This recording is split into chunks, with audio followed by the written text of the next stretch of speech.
Preciso lhe encontrar. Roberto Carlos, 1970, composição de Demetrius. Demetrius. Quando olho em minha volta, onde quer que esteja, eu sinto a solidão. Vivo nesse desespero e você não vem, por que razão? Está em Lá menor. Minha vida está perdida, já nem sei pra onde eu devo caminhar. E o meu tempo eu sei é pouco, é preciso amor lhe encontrar, lhe encontrar, lhe encontrar, lhe encontrar, lhe encontrar. Foi também em 1970 que Roberto Carlos parou de usar aquele brasa, mora, parou com aquele negócio de brasa, mas continuou com o bicho. É isso aí, bicho. Bom, mas eu estava falando no bloco anterior sobre o maestro Chiquinho de Moraes. Chiquinho de Moraes então largou o piano e disse: eu vou estudar arranjo. Pra dizer que o meu caminho... Foi ele então que foi estudar lá com o grande Guerra Peixe. Esse Guerra Peixe muito famoso, músico de inúmeras gravações. Até o próprio Valdir Soriano se exaltava, se vangloriava. Nos filmes aí foi feito. O Valdir que disse que gravou com arranjos do Guerra Peixe e realmente fez um excelente disco. Se não me engano, foi o disco de 1970 também, esse aí, que tinha uma capa preta. Era moda naquele tempo fazer os LPs com a capa preta, preto e branco, né? Copiaram o dos Beatles, essa prática aí. Muitos cantores fizeram, inclusive o LP do Roberto Carlos tem essa capa preta também, né? Me encontrar, me encontrar. Bom, ele foi estudar com o Guerra Peixe e ele disse que aqui já não houve mais autoritarismo, porque o pai dele exigia. O pai do Chiquinho de Moraes, rapaz, exigia que ele fosse estudar piano. Então, ele se dedicou aos arranjos, se especializando em grande orquestra. Não era coisinha pouca não era bandinha de música coisa pequena não, era coisa grande que ele queria, né? Então era escrever para tudo quanto era instrumento, do piano ao violoncelo, ao violino, à flauta, tudo, né? O meu tempo eu sei é pouco. Seu primeiro trabalho na música popular foi para a gravadora Odeon. Arranjou a música, sabe qual é a música? É aquela Estúpido Cupido, gravada pela Celi Campelo, então, em 1959. Comecei a fazer esse arranjo às 5 da tarde e terminei às 10 horas da manhã do dia seguinte. Então demorou. Tal o grau de dificuldade. Claro, foi o primeiro arranjo. A partir de então, diversos outros cantores, cantoras, gravadoras e emissoras de rádio, aliás, de televisão, contariam, com os arranjos e orquestrações de Chiquinho de Moraes, chegando até o dia em que ele se encontrou com Roberto Carlos, né, em agosto de 70. Os dois ainda não se conheciam pessoalmente e a primeira reunião na casa do cantor no Morumbi.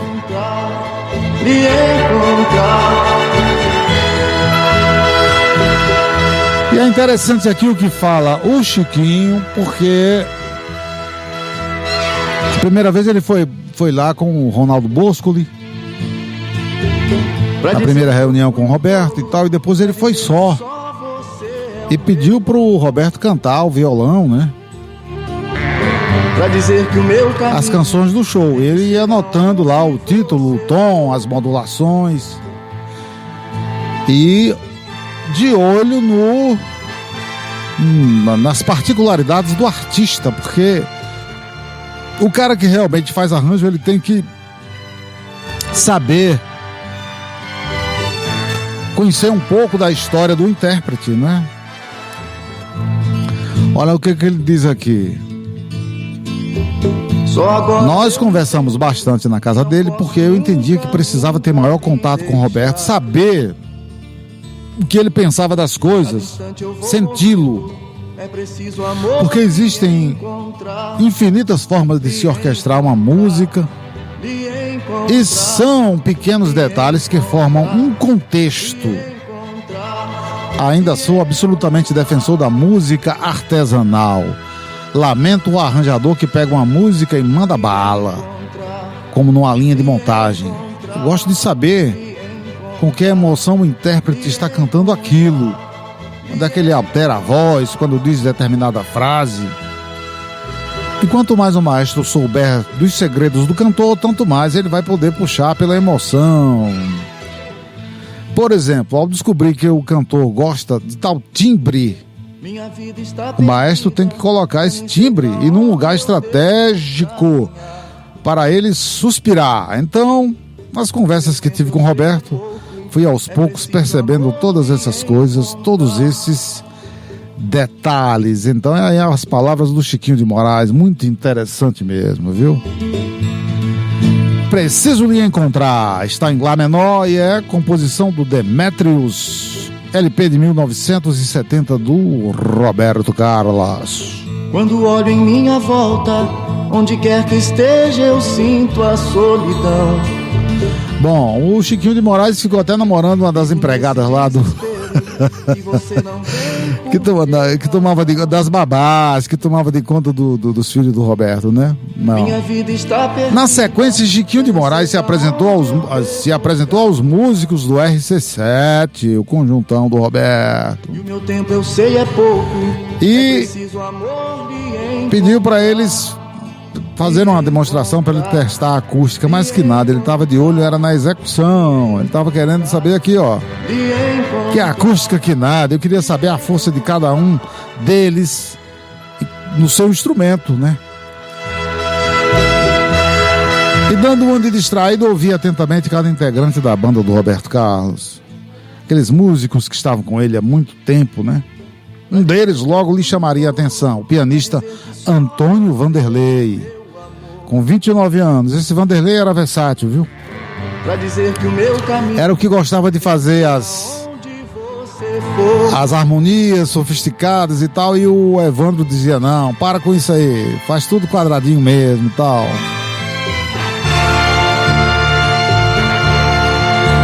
Quer dizer, ele via o Vanderlei como tocando iê no programa Jovem Guarda e não podia imaginar o excepcional músico que ele era, né? Vanderlei é quieto, de pouca conversa, você sabe. O som... você não sabe o som da voz dele, mas quando ele começa a tocar, sai de baixo. Bom é pouco. Vanderlei é muito mais do que isso. Elogia o maestro, então... foi um dos que ficou. Mas aí teve aqui uma mudança aqui, viu? O Chiquinho de Moraes queria tirar o baterista Dedé. E o baterista Dedé não ia sair nem a pau, não ia sair mesmo, viu? Lhe encontrar.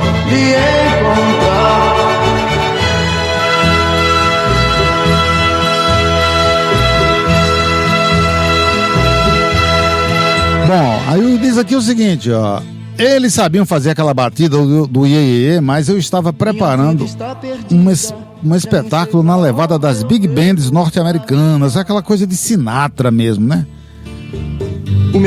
O Gato, por exemplo, era um ótimo solista de rock, mas eu queria uma guitarra de estilo mais jazzístico, com maior desenvoltura naquela parte de orquestra. Então, esses caras tinham que sair, ou pelo menos ficar fora do espetáculo. E depois retornariam à banda normal, né? Ao RC7. Né? Onde quer que esteja, eu sinto a solidão. O Roberto entendeu a necessidade das mudanças, mas disse que não iria dispensar nenhum dos 3 músicos de sua banda, que era o Dedé, o baixista Bruno Pascoal e esse guitarrista, o Gato, né? Gato. Estavam com ele há muito tempo e não era justo descartá-los naquela véspera da estreia no Canecão. Lhe encontrar.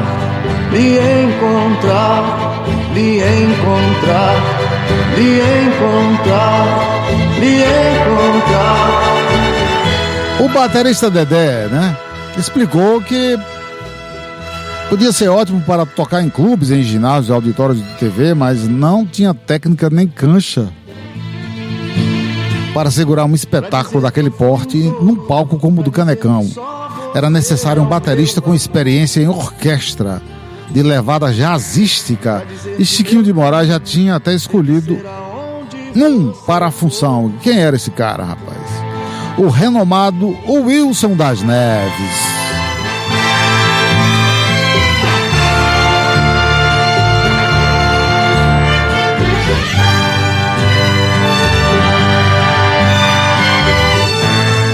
Ia ser algo temporário, né? Depois eles voltariam a tocar de novo. Bom, o Roberto só iria acatar essa ideia com a condição de que o próprio Dedé concordasse, né? Dedé devia sair, mas olha só o que aconteceu. Cada instante eu vou morrendo, é preciso amor. Dedé não entendeu a proposta, disse: eu não vou sair daqui. Lhe encontrar, lhe encontrar. Ele dizia: no tempo em que o Roberto cantava em circos de lona furada, não tinha baterista que quisesse acompanhá-lo. Dedé tem razão nesse ponto aqui, tinha razão. Apenas ele, Dedé fazia isso.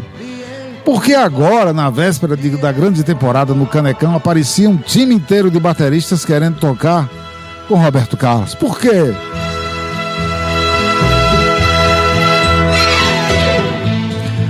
Formou-se então um impasse. Só depois de muita conversa, a produção chegou a uma solução inusitada. O show teria 2 bateristas, é isso mesmo, 2 bateras. O Wilson das Neves na bateria A, no ataque da banda, e Dedé na bateria B, na marcação rítmica. Eu nunca tinha visto isso na vida, mas foi a solução possível. Uma bateria que tocava e a outra que dublava. Ironizou o maestro, que levaria para o palco mais 2 grupos musicais. Quem eram esses grupos? O Quinteto Vila Lobos, meu Deus, especializado em música de câmara, né? E um grupo de jazz que ele batizou de banda supersônica: 4 pistões, 4 trombones, 4 saxofones, mais clarinete e flauta. Então havia cordas e metais aí, e uma banda de rock, né? É a primeira vez que eu faço uma formação dessa para um show, disse na época Chiquinho de Moraes. No total eram 28 músicos em cena para acompanhar Roberto Carlos no Canecão. Pra dizer que só você é o meu amor. Na escuta do que esta canção me diz, a apresentação de Agamenon Viana, estamos aqui lendo informações para você sobre aquela histórica estreia do cantor Roberto Carlos em 1970 na maior casa de show do Rio de Janeiro, o Canecão.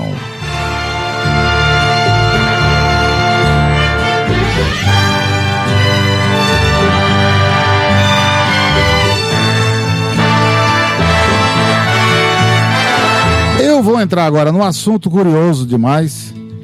O bloco já está quase chegando ao fim, mas eu vou iniciar aqui o assunto para continuar no próximo. Vocês vão gostar de saber disso aqui. Depois de estabelecida a estrutura, pronto o roteiro e definido o elenco, todos se mobilizaram para o início dos ensaios, lá no Canecão mesmo, que a pedido do cantor ocorreriam sempre à noite, no mesmo horário do show, a partir das 22 horas. Para o primeiro dia, Chiquinho de Moraes prepararam o arranjo de 4 das 17 músicas do roteiro. No próximo bloco você ouve mais sobre essa história. É pra já.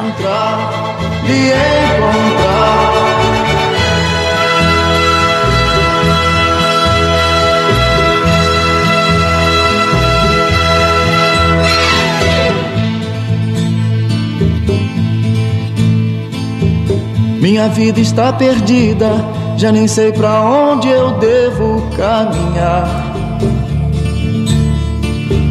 O meu tempo eu